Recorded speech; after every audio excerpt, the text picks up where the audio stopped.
तो हेलो बच्चों, देखिए आज इस वीडियो में हम मैथ बताएंगे।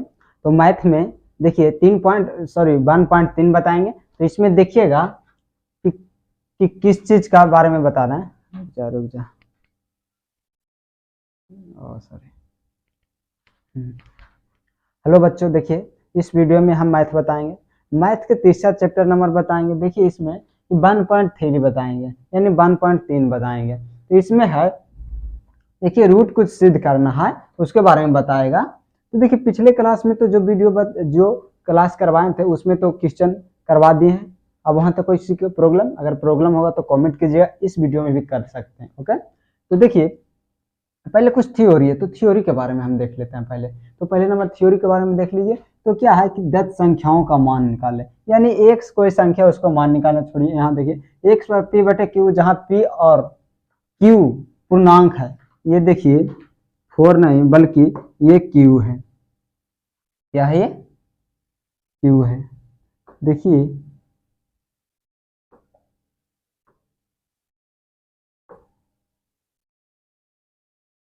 ये क्या हो गया, ये 4 नहीं बल्कि क्यू है। समझ गया? ये आपको क्यू है। ओके, अब देखिएगा तो बोल रहा है कि मान लिया कि क्यू है, जो पी और क्यू के उभयनिष्ठ गुणनफल को काट देते हैं, तब ये मतलब ऐसी ले ले। देखिए सअभाज्य मतलब को प्राइम नंबर ए और बी जैसे को प्राइम नंबर है, तो को प्राइम नंबर बोले तो सभाज्य संख्या किसे कहते हैं? वही उससे कहते हैं जो एक और अपने आप से करता है, उसे सभाज्य संख्या कहते हैं। जैसे में देखिएगा सभाज्य संख्या का मतलब देखिए एक 3 है और एक मान के चलिए 5 है। तो ये दोनों में किससे कटे? ये 3 से कटेगा, ये 5 से कटेगा। ये 5 से कटेगा नहीं ना, ये 3 से नहीं कटेगा। तो दोनों अपने आप से मतलब कटेगा और एक से कटेगा। देखिए इसको भी एक से डिवाइड करेंगे तो कोई प्रॉब्लम यानी कोई फर्क पड़ेगा वाला नहीं ना। तो ये भी क्या हो गया, ये सअभाज्य संख्या हो गया। बोले तो ये सअभाज्य संख्या हुआ। समझ गया? ओके, इसी को कहते हैं। तो देखिए यहाँ हो गया। फिर वर्ग गुण करे और रूट, यानी कोई रूट है आर के रूप में, उसको व्यंजक को बाएं पक्ष में लाए, जहां आर किसी पूर्णांक के। मतलब इतना पढ़ने से कोई फायदा नहीं, क्योंकि आपको दिमाग में ही आए भी नहीं करेगा। जो क्वेश्चन बनेगा ना उसमें हम बताएंगे ये थ्योरी, तो आपको दिमाग में बहुत आएगा। बट आपको खाली हम दे रहे हैं कि देखिए क्या क्या इसमें बोल रहा है, उसको बारे में थोड़ा सा इसको देख लीजिए, याद करने का कोई झमेला नहीं इसमें लगाइए। तो देखिए अब अंक गणित के आधारभूत देखिए ये है, आप पढ़ लीजिएगा। ओके, अब पढ़ लीजिए। अब यहाँ तक इसको दिक्कत अभी तो बताए भी ना किए, तो दिक्कत क्या आएगा। तो देखिए अब आगे देखिए क्वेश्चन नंबर फर्स्ट पर चलते हैं। तो देखिए क्वेश्चन नंबर फर्स्ट पहले दो थ्योरी और है। तो लिखा कि अंत में m और 2 में a से भिन्न एक उभयनिष्ठ गुणनफल है। मतलब ऐसे पढ़ने से लग रहा है ना कि जैसे कि हम लोग के पढ़ ही नहीं आ रहा, बट इसे समझ ही में ना आता है तो कैसे लगेगा कि पढ़ने में आ रहा। इसलिए इसको छोड़कर हम क्वेश्चन पर चलते हैं, उसको मैं थ्योरी बताएंगे आपको। तो देखिए यहाँ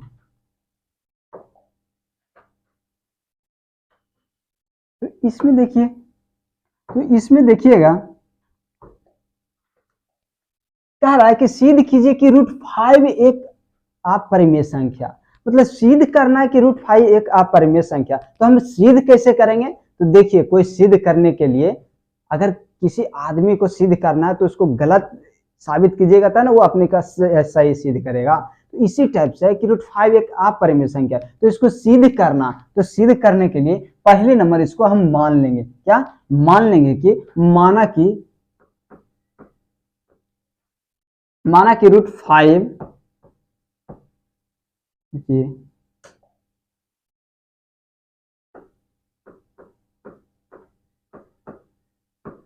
√5 एक परिमेय संख्या। क्या ये परिमेय संख्या? क्योंकि वो तो अपरिमेय सिद्ध करना ही कह रहा है, मगर हम मान लेंगे कि अपरिमेय संख्या है। ओके,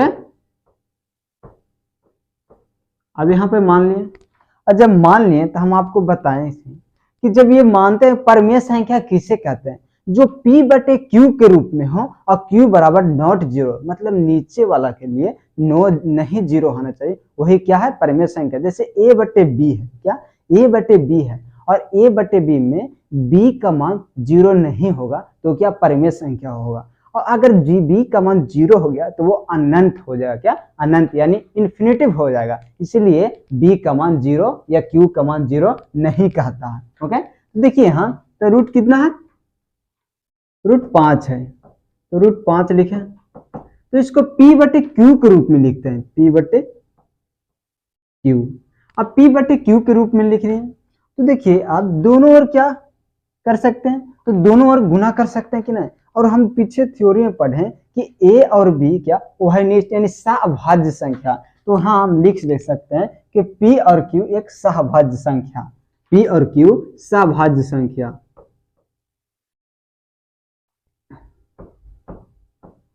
सह क्या है भाज्य संख्या, सह अभाज्य संख्या, समझ गए।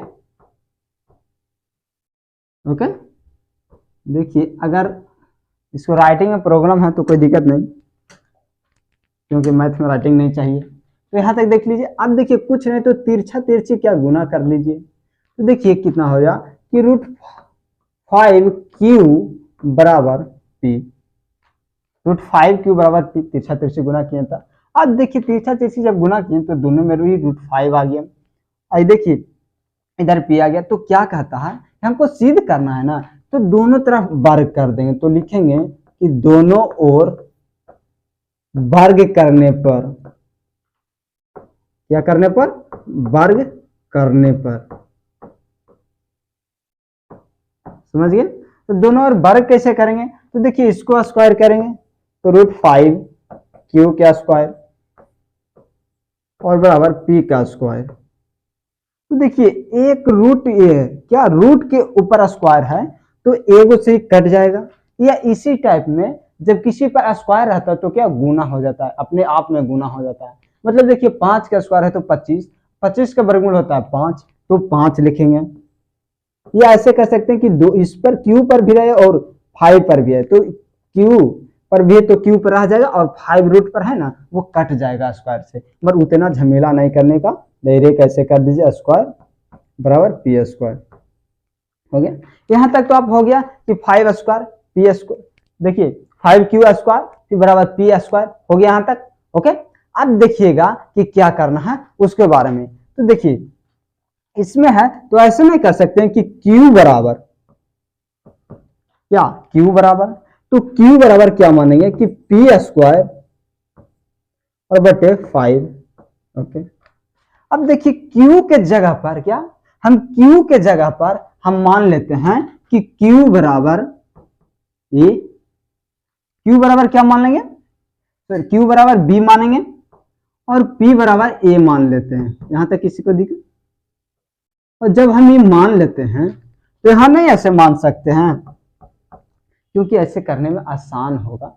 अब हम जो भी बताएंगे उसमें भी आसान होगा, मगर ऐसे देखिए, तो देखिए q बराबर हो गया तो b स्क्वायर बराबर a स्क्वायर बटे 5, इसको बोलते हैं कि b स्क्वायर ये उभयनिष्ठ गुणनखंड है, क्या b और a उभयनिष्ठ गुणनखंड है, या बोले तो p और q एक उभयनिष्ठ गुणनखंड है, या ओके। तो अब देखिए इसको हम लिख सकते हैं यहाँ तक कोई प्रॉब्लम। अब देखिए आगे लिखते हैं क्या, तो इसमें लिखेंगे कि देखते हैं कि 5 से क्या स्क्वायर, ये स्क्वायर विभाजित है, भाग जब किसी में भाग देते हैं क्या वो विभाज्य होता है ना, तो जो ए स्क्वायर है ना जो 5 से विभाजित है, तो ऐसे हम ये लिख सकते हैं कि यह 5 जो ए स्क्वायर को विभाजित करता है, लिख सकते हैं कि विभाजित करता है।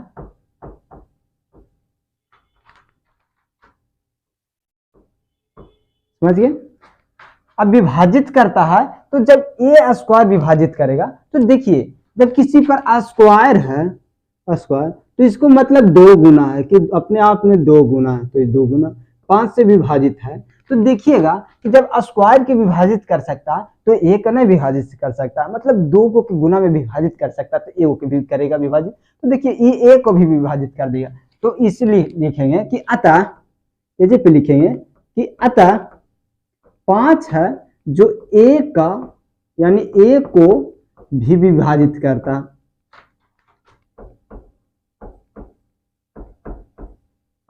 विभाजित करता है,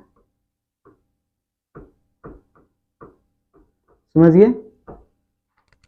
अब जब 5 ए को भी विभाजित करता तो अब देखिए ये दोनों का हम माने हैं क्या, वह निष्ठ गुणनखंड, क्या सभाज्य संख्या। यहां मान लेते हैं कि ए और बी है ना जो अभाज्य संख्या, क्या अभाज्य संख्या। देखिए ये पाई नहीं है, देख लीजिए हाँ, ओके।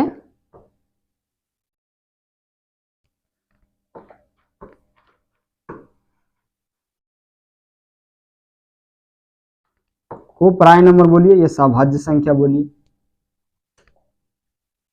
तो ये हो गया अभाज्य संख्या। फिर देखिए लिखा ही जाता वही,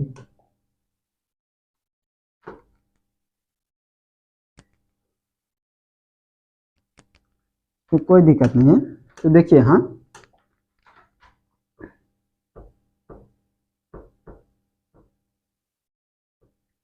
अभाज्य संख्या है, ओके। अब समझिए ये अभाज्य संख्या है, तो अभाज्य संख्या के लिए तो ए बराबर भी हो रहा, अब बी बराबर भी देख लिया, तो हम मान लेते हैं कि को ए बराबर कुछ और मान लेते हैं। तो ए बराबर मान लेते हैं कि माना कि ए बराबर कितना है 5 है, अब 5 तो कर दिए। अब जब दोनों में क्या कॉमन है, जो जो दोनों में कॉमन रहता है वही लिखते हैं। और कोई ऐसा कांस्टेंट मान ले कि जो दोगों में कुछ कोई में नहीं है, तो सी दोगों में कोई में नहीं तो सी मान लिए। तो माना कि ए बराबर 5 किसी, क्या माना कि ए बराबर 5 किसी पूर्णांक के लिए, क्या किसी पूर्णांक के लिए, किसी पूर्णांक के लिए, ओके। जब हम इतना मान लिए तो देखिए तो ए बराबर यहां क्या है, ए बराबर यहां देखिए ये समीकरण फर्स्ट मान लीजिए, तो ए बराबर यहां लिखिएगा कि बी स्क्वायर बराबर ए का मान कितना है, ए स्क्वायर है, तो यहां से 5 का स्क्वायर कर सकते हैं, तो 5 का स्क्वायर, अब बटे नीचे क्या है 5, तो 5 ऊपर का स्क्वायर कर देंगे, ओके। जब ऊपर का स्क्वायर कर देंगे तो बी स्क्वायर बराबर कितना आएगा, तो बी स्क्वायर बराबर आएगा 25 सी के स्क्वायर, अब बटे 5, इसको 5 से काट देंगे 5 बार में, तो क्या आएगा कि बी स्क्वायर बराबर 5 सी स्क्वायर, ये आ जाएगा। देखिए बी स्क्वायर 5, बी स्क्वायर 5 सी स्क्वायर। अब देखिए हाँ इसमें आ गया, तो अब देखना है कि बी स्क्वायर बराबर 5 सी हो गया, ओके। तो इसको कुछ नहीं, तो अब लिखने स्टार्ट कीजिए, क्या इसको लिखने स्टार्ट कीजिए कि जैसे देखिए इसको लिखना कैसे स्टार्ट करेंगे कि यहां से देखिएगा कि जब कोई गुना में है तो सी स्क्वायर बराबर देखिए बी स्क्वायर, अब बटे में 5 कर देते हैं क्योंकि सी का गुना है, सी का गुना क्या 5 है, तो इधर आ जाएगा तो भागा में आ जाएगा, तो ये नहीं दिख रहा, ये देखिए ये दिखेगा, तो आगे तो इसको लिखते हैं कैसे, जैसे ये लिखे ना वैसे इसको लिखते हैं। तो देखिए यहां तक देख लीजिए, उसके बाद इसको हम मिटा देंगे, तो नहीं मिटाना है तो यहाँ देखिए हम यहाँ लिख के बताते हैं आपको। जब देखिए कि बी स्क्वायर किससे विभाजित है, तो 5 से, तो हम लिख सकते हैं कि यहाँ दूसरा लिखिए एक और पॉइंट कि यहाँ बी 5 है जो बी स्क्वायर को विभाजित करता है, क्या करता है, विभाजित करता है।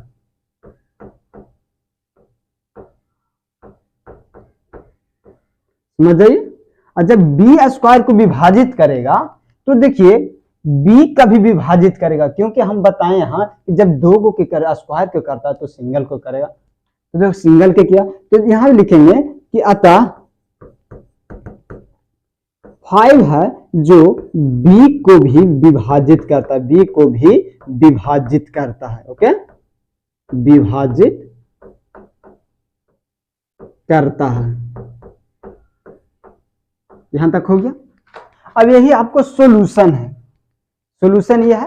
और जो बच्चा वो लिखने के लिए क्या, जो बच्चा वो लिखने के लिए है, क्या लिखने के है उसको बारे में हम बता रहे हैं। तो देखिए यहां तक हो गया। अब यहां तक देख लीजिए, आप एक नजर देख लीजिए, उसके बाद हम मिटाते हैं। अगर स्क्रीनशॉट लेना तो स्क्रीनशॉट ले लीजिए, हम 1 मिनट आपको देते हैं। ओके, हो गया, हो गया ना।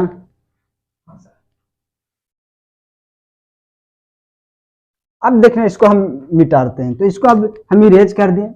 अब इसमें लिखना क्या है, तो समीकरण 1 माने से, समीकरण 1 माने क्या, ये देखिए समीकरण 1 माने थे कि बी स्क्वायर बराबर ए स्क्वायर बटे 5, ये समीकरण 1 माने थे। समीकरण 2 क्या माने, तो समीकरण 2 माने हैं, देखिए कि सी स्क्वायर बराबर बी स्क्वायर बटे 5, ये समीकरण 2 है। अब हम लिखते हैं, देखिए सहअभाज्य के मतलब को प्राइम नंबर के मतलब होता है कि जो एक और अपने आप से कटे। तो देखिए यहाँ कि जो 25 था वो 5 से कट गया, ये भी 5 था वो 5 से कट गया। अब देखिए तो दोनों जब कट गया, जब दोनों कट गया, एक 25 था, नीचे 5, ये कट गया, दूसरा 5 और नीचे 5, दोनों कट गया, तो क्या ये सहअभाज्य संख्या होगा, सहअभाज्य संख्या नहीं होगा। तो जब सहअभाज्य संख्या नहीं होगा, तो जो हम ऊपर में माने हैं कि माना कि √5 एक परिमेय संख्या, वो क्या गलत हो जाएगा, हो जाएगा ना। तो इसीलिए बोल रहे हैं कि जो ऊपर माने ना वो गलत है, क्योंकि दोनों जब कट रहा है, एक के छोड़कर अन्य किसी से भी कट रहा, तो क्या होगा, वह सहअभाज्य संख्या नहीं होगा, क्या सहअभाज्य संख्या नहीं होगा। तो नहीं है, तो जो हम माने हैं क्या वो गलत है, गलत है ना। तो जब गलत है तो देखिएगा, तो इसको कैसे मानेंगे, तो लिखेंगे कि समीकरण, यानी समीकरण 1 और 2, 1 या 2, 1 या 2 है जो सहअभाज्य संख्या नहीं है, क्योंकि ये विभाजित हो चुका है। तो देखिए उतना नहीं लिखना है, समीकरण 1 और 2 सहअभाज्य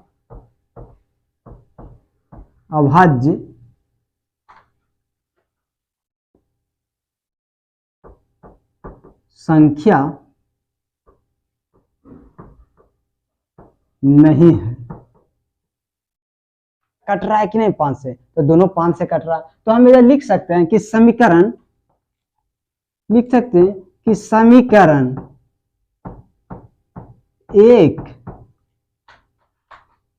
तथा 2,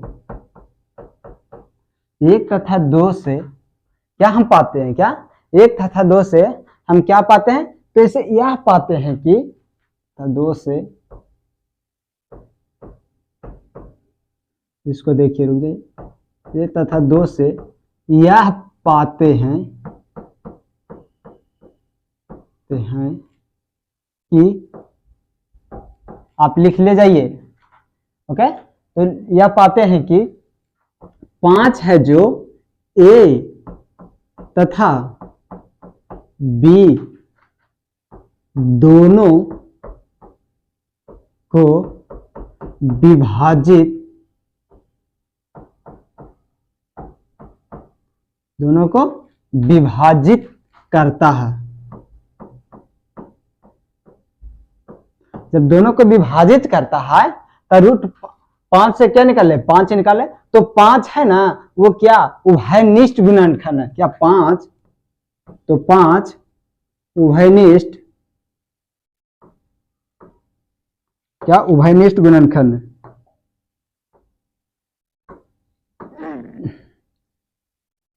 देखिए थोड़ा ये गलत हो गया था, इसको हम दूसरा कलर से लिखने में गलत था, ओके। तो 5 है जो क्या उभयनिष्ठ गुणनखंड है, यानी उभयनिष्ठ गुणनखंड है,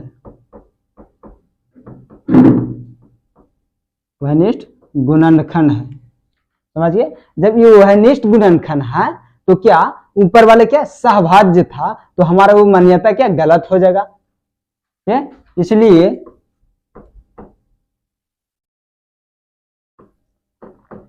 इसलिए हमारी मान्यता गलत है, इसलिए हमारी मान्यता गलत है, गलत है, जो कि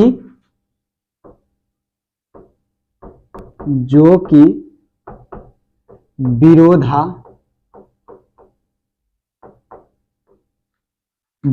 है, इसलिए √5 एक अपरिमेय संख्या है, क्या अपरिमेय संख्या है। ओके, यही आपको सिद्ध करना, और यही सिद्ध करने के आपको 5 नंबर मिलता है, क्या 5 नंबर मिलता है।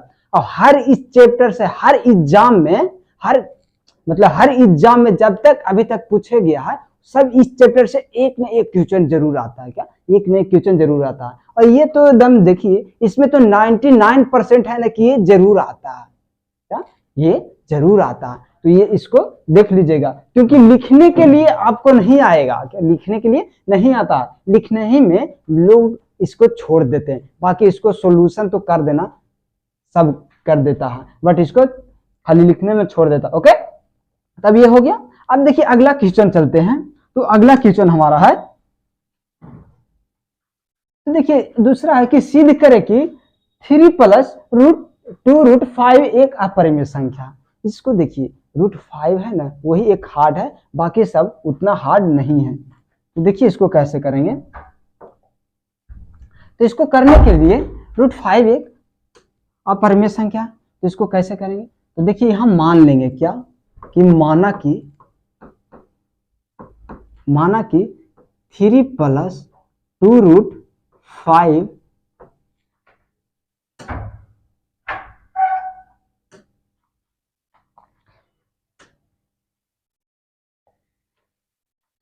देखिए तो हो गया, माना कि 3 + 2√5 एक परिमेय संख्या, परिमेय संख्या है। ओके, तो इतना परिमेय संख्या है, तो परिमेय संख्या के लिए P/Q के रूप में इसको करेंगे। तो 3 + 2√5 हो गया। अब देखना है कि इसको P/Q के रूप में करेंगे, तो P/Q के रूप में। तो देखिए कि जो प्लस रहता है बराबर के उस साइड जाएगा तो माइनस हो जाएगा। जैसे देखिए अब इंडिया वाले हैं, पाकिस्तान के बॉर्डर में जाएंगे तो बोलेगा कि पाकिस्तान है, मगर ऐसा नहीं है, वो हम ऐसे ही बोल रहे हैं, समझ गए। तो देखिए ये आ गया कि √2√5 बराबर P/Q, और जो ये प्लस में है 3 वो उधर जाएगा बराबर के साथ, तो क्या हो जाएगा माइनस में 3 हो जाएगा। ओके, यहाँ तक कोई प्रॉब्लम। अब देखिए जब ये गुना में है तो √5 बराबर P/Q -3। अब देखिए जब ये गुना में है बराबर को साइड जाता है तो किस में आ जाता है, तो भागा में आ जाता है। तो भागा में 2 दे देते हैं, तो 2 भागा में आ गया, यहाँ भी 2 भागा में। तो अब ये हो गया। अब इसको कुछ नहीं करना है, अब इसको खाली आपको लिखना है। देखिए इसमें ज्यादा भार नहीं है, इसमें ज्यादा ही हार्ड नहीं है, इसको एकदम तुरंत इजीली तरीका से आप बना सकते हैं। खाली जो √5 है ना उसमें लोगों के हार्ड नजर आता है। ओके, तो देखिए इसमें लिखना है कि P/Q मैंने P/2Q -3/2 एक क्या है, एक परिमेय संख्या, क्या एक परिमेय संख्या है। इसलिए क्या, इसलिए √5 भी है, क्या √5 भी परिमेय संख्या होगा। क्या √5 भी परिमेय संख्या होगा, बट जो देखिए √5 है जो कभी परिमेय संख्या नहीं होगा। तो हम माने हैं कि √5 ये परिमेय संख्या है, तो इसको जब माने हैं तो क्या नहीं होगा, तो क्या गलत होगा ना। तो इसीलिए बोले हैं कि जो ये है परिमेय संख्या जो विरोधाभास है। क्या? जो विरोधाभास है, जो मतलब हम इसको विरोध कर रहे हैं, अब सही है उसको हम गलत माने तो क्या विरोध कर रहे हैं, तो क्या विरोधाभास है, क्या विरोधाभास है। इसलिए हमारी मान्यता जो हम माने हैं वो गलत है। क्या? गलत है।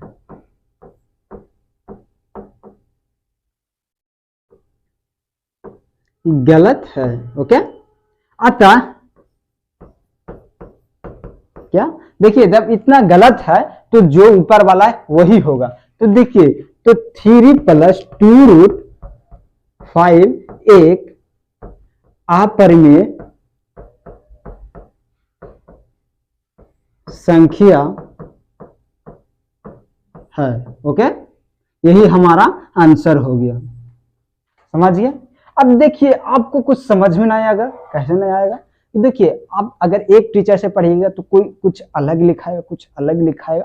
तो देखिए ये वाला लिखाने वाला है ना, वो सब टीचर डिफरेंट लिखा सकता, मगर हम आपको जो शॉर्ट में लिखाएंगे कि जो शॉर्ट में लिखने के बाद हमारा एग्जाम में फुल नंबर मिले, जितना के नंबर का क्वेश्चन है उतना नंबर मिले। इसलिए शॉर्ट लिखिए बट सटीक लिखिए। क्या? शॉर्ट लिखिए बट सटीक लिखिए, तो यही सटीक पॉइंट है। ओके, अब देखिए अगला क्वेश्चन, यहां तक देख लीजिए।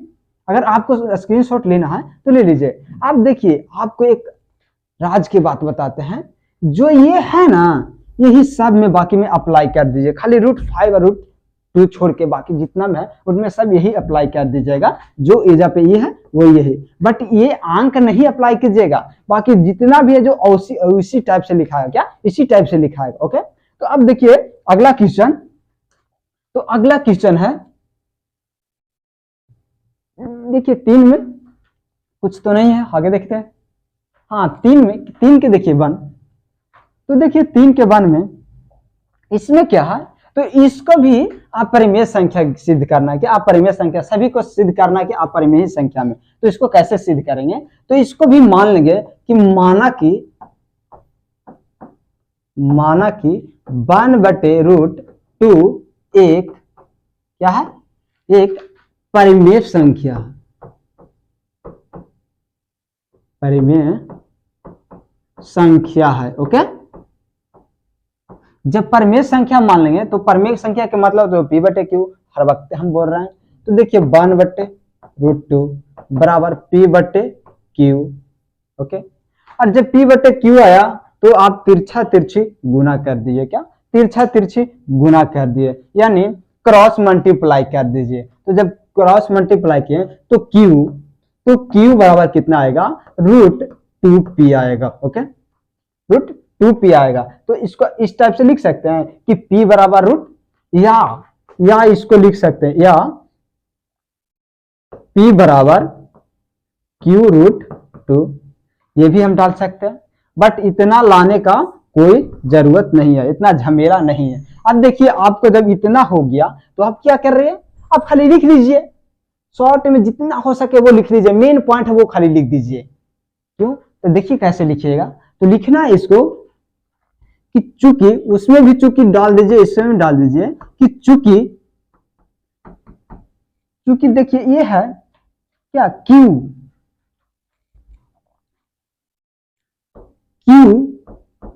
एक परिमेय संख्या, क्या परिमेय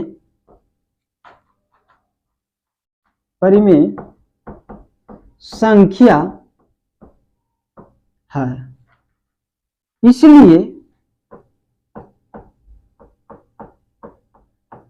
इसलिए जो 2√P है वो भी क्या है, परिमेय संख्या। इसलिए √2P भी परिमेय संख्या होगा।